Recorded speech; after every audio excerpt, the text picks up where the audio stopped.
Donc, autre chose encore dans la psychologie des foules, par rapport au marché, c'est que une nouvelle ou un communiqué, et ça y est, hop, c'est la hausse.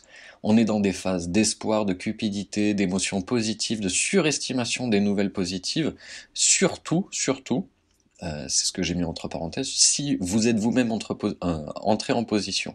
Si vous êtes détenteur d'un actif, bien évidemment, vous allez surestimer chaque nouvelle qui va être positive, et on en parlera plus tard quand on va parler des biais cognitifs, mais vous aurez une incapacité presque à faire appel à votre sens critique. Donc surestimation des nouvelles positives, sous-estimation des critiques et contre-arguments. Et ça se repère énormément dans tout ce qui va être les groupes Facebook, les groupes Telegram ou des choses comme ça. En tout cas, dès qu'il y a une news assez positive, et là vous allez voir que le marché va répondre à la hausse ou quoi que ce soit. Et il en faudra peu pour que les petites mains s'y mettent elles aussi, que elles aussi veuillent à tout prix rentrer en position, alors que, bien évidemment, si la hausse s'est déjà amorcée, souvent il est déjà presque trop tard. Pas toujours, mais presque. L'autre cas, c'est le cas du FUD, ça va être la baisse. Rappelez-vous, par exemple, en juillet-août 2017, il y avait eu des nouvelles de la Chine qui font que le cours des crypto-monnaies, la capitalisation globale, il y avait eu une petite correction déjà à cette époque-là.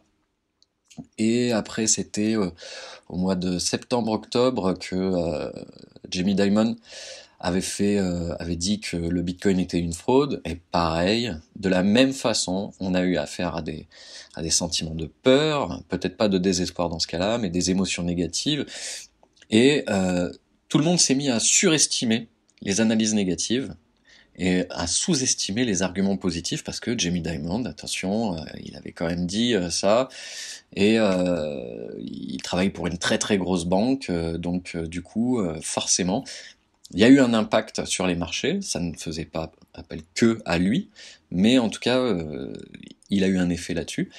Et vous pouvez être sûr que, bien évidemment, à chaque fois, il y a des dizaines de pourcents qui sont perdus, et il y a des tas de personnes qui ont vendu à perte, simplement parce qu'il y avait une toute petite nouvelle ou quelque chose comme ça.